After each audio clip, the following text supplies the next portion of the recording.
Subscribe করুন আমাদের চ্যানেলটিকে এবং পাশে থাকা বেল আইকনটি বাজিয়ে দিন আমাদের চ্যানেলের পরবর্তী নোটিফিকেশন পাওয়ার জন্য।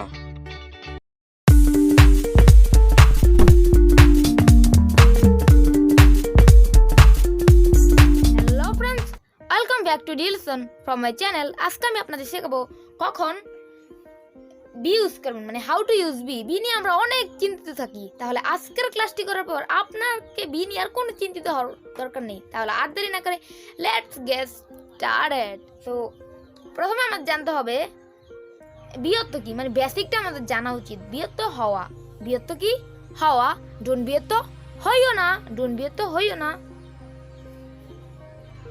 তো মানে প্রথম স্ট্রাকচারটা হলো বি গুড। ফার্স্ট স্ট্রাকচার হলো বি গুড, ভালো হও, ভালো হও। বি গুড, ভালো হও। বি স্মার্ট, স্মার্ট হও।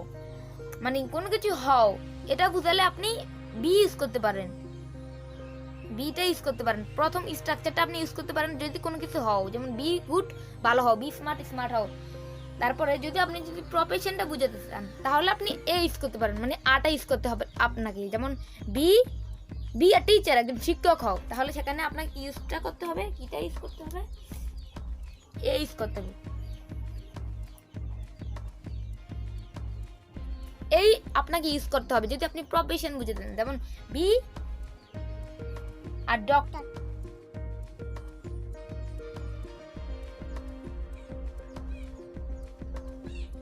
একজন ডাক্তার হও, এটা বুঝালে মানে এই যে বি আর ডক্টর, একজন ডাক্তার হও, একজন ডাক্তার হও। বি আ টিচার, একজন শিক্ষক হও। যে বি আ এরপরে যে এই খালি যে ফিলিংটা গ্যাপে আপনি যে কোনো একটা প্রফেশন বুঝিয়ে দিলে কিন্তু সেন্টেন্সটা পরিপূর্ণ হয়ে যায়। কোনো কিছু হও, এক্ষেত্রে আপনি প্রথম স্ট্রাকচারটি ব্যবহার করতে পারেন। আর মনে রাখবেন প্রফেশন বুঝলে কিন্তু আপনাকে মাস্ট। নাম্বার 2 স্ট্রাকচার হলো টু বি গুড। ভালো হতে গেলে কি, ভালো হতে গেলে টু বি গুড, ভালো হতে গেলে, ভালো হতে গেলে মানে ভালো হতে গেলে, খারাপ হতে গেলে, স্মার্ট হতে গেলে, একজন শিক্ষক হতে গেলে, একজন ব্যবসায়ী হতে গেলে, একজন ডাক্তার হতে গেলে, একজন প্রকৌশলী হতে গেলে, একজন ড্রাইভার হতে গেলে, একজন ভালো ছাত্র হতে গেলে, মানে এই ধরনের যত সেন্টেন্স আছে আপনি এই 2 নাম্বার স্ট্রাকচারটা দিয়ে আপনি কিন্তু পূরণ করতে পারেন। তাহলে হতে গেলে এক্ষেত্রে আপনি টু বি ইউজ করতে পারেন। টু বি স্ট্রাকচারটা আপনি ইউজ করতে পারেন যদি হতে গেলে হয়। যেমন টু বি গুড, ভালো হতে গেলে, টু বি ব্যাড, খারাপ হতে গেলে, টু বি স্মার্ট, স্মার্ট হতে গেলে, টু বি আর টিচার, একজন শিক্ষক হতে গেলে। অবশ্যই আপনি প্রফেশন বুঝলে আ ইউজ করবেন। আশা করি আপনারা বুঝেছেন কখন টু বি ইউজ করতে হয়, মানে হতে গেলে। নাম্বার 3 হলো ফর বিং গুড। 3 নাম্বার স্ট্রাকচারটা হলো ফর বিং গুড, হওয়ার জন্য। ফর বিং গুড, হওয়ার জন্য। ফর বিং স্মার্ট, স্মার্ট হওয়ার জন্য। ফর বিং আর ডক্টর, একজন ডাক্তার হওয়ার জন্য। ফর বিং আর টিচার, একজন শিক্ষক হওয়ার জন্য। মানে মানে আপনারা দেখতে পাচ্ছেন যে আমি ইউজ করছি কারণ এখানে প্রফেশন আমি বুঝাচ্ছি। ফর বিং আর ইঞ্জিনিয়ার, একজন প্রকৌশলী হওয়ার জন্য।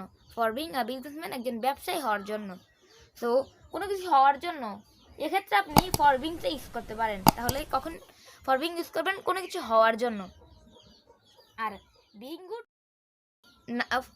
4 নাম্বার স্ট্রাকচার হলো বিং গুড, ভালো, ভালো হয়, ভালো হয়। বিং গুড হলো ভালো হয়। বিং স্মার্ট, স্মার্ট হয়। বিং অনেস্ট, অনেস্ট মানে সৎ হয়। বিং আ টিচার, একজন শিক্ষক হয়। Being a teacher, I will teach the student, আমি মানে শিক্ষক হয়ে আমি ছাত্রদেরকে পড়াবো, ছাত্রছাত্রীদের পড়াবো। I have be. তারপরে নাম্বার 5 স্ট্রাকচার হলো আই হ্যাভ বিন গুড, আমি ভালো হয়ে গেছি। আই হ্যাভ বিন গুড, আমি ভালো হয়ে গেছি। তারপরে আই হ্যাভ বিন স্মার্ট, আমি স্মার্ট হয়ে গেছি। I have bin a teacher, আমি একজন শিক্ষক হয়ে গেছি। তাহলে এই স্ট্রাকচারটা হলো, এখানে আমি আপনাদের একটু দেখাই। এই স্ট্রাকচারটা হলো এই যে এ, এটাকে ধরেন একটা সাবজেক্ট, তারপরে হ্যাভ বিন, এটাকে সাপোজ ধরলাম একটা রুল, এটা ধরেন। আর এ গুডটাকে ধরলাম একটা, মানে এটাকে তো গুডটাকে কিছু একটা অবজেক্ট হিসেবে ধরলাম। তো এখানে দেখতে পাচ্ছেন যে আইটা হলো সাবজেক্ট, হ্যাভ বিন এটা হলো ধরেন একটা স্ট্রাকচার সাপোজ।